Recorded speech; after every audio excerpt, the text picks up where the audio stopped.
आपण पाहतोय नरेंद्र दराडेंनी कुठेतरी हताश अशी प्रतिक्रिया दिली आहे।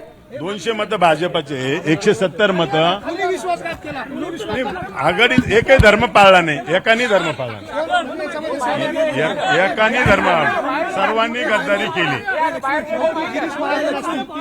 सर्वांनी गद्दारी केली, विश्वासघात केला सगळ्यांनी।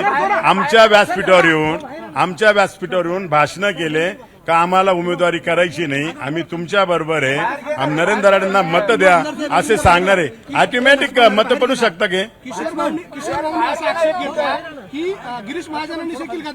सगळ्यांनीच गिरीश महाजनचं नाव घ्यायचं माझं काही संबंध, सगळ्यांनी गद्दारी केलेली आहे। सगळ्या लोकांनी विश्वासघात, जे मतदार आहे त्यांनी विश्वासघात केला, विश्वासघात केला। आता जाऊ दे,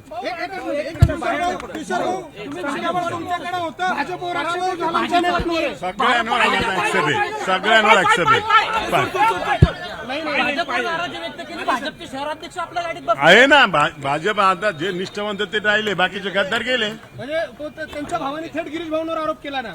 नाही ठीक, आता दिसत नाही, दिसतंय ना। मताची संख्या जर बघितली तर भाजपाचे 200 मतं आहे, शिंदे गटाचे 170 मतं आहे, राष्ट्रवादीचे 105 मतं आहे, यांची टोटल जर केली तर 475 मतं होत्या।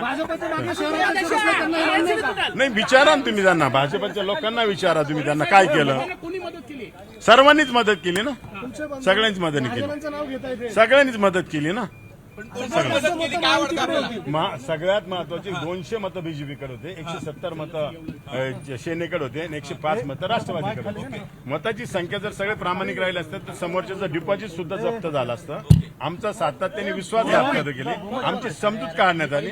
सरळ आम्ही म्हणत होतो इलेक्शन लढा, काही वरिष्ठांनी आम्हाला सांगितलं नाही महाराष्ट्रात मेसेज चुकीचा जाईल, त्याच्यामुळे आपल्याला सरळ लढायचं नाही, त्याच्यामुळे आम्ही घाबरलो। सगळ्या ठिकाणी गद्दारी झाली, एवढ्यातच काय नसतं, सगळ्या जिल्ह्यात गद्दारी झाली। थेट आरोप कोणावरती आपला? थेट तिन्ही पक्षावर आरोप आहे माझा,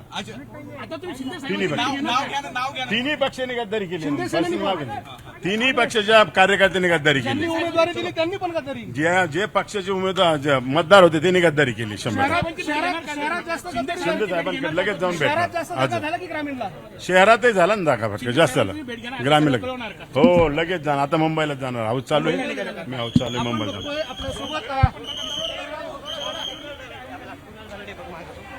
आपण पाहतोय आता अपक्ष उमेदवार गोकुळ गीते हे कुठेतरी जवळपास हे विजयाच्या उंबरठ्यावर आपल्याला नाशिकमध्ये दिसत आहेत। त्यांची मनधरणी करण्याचा प्रयत्न झाला होता।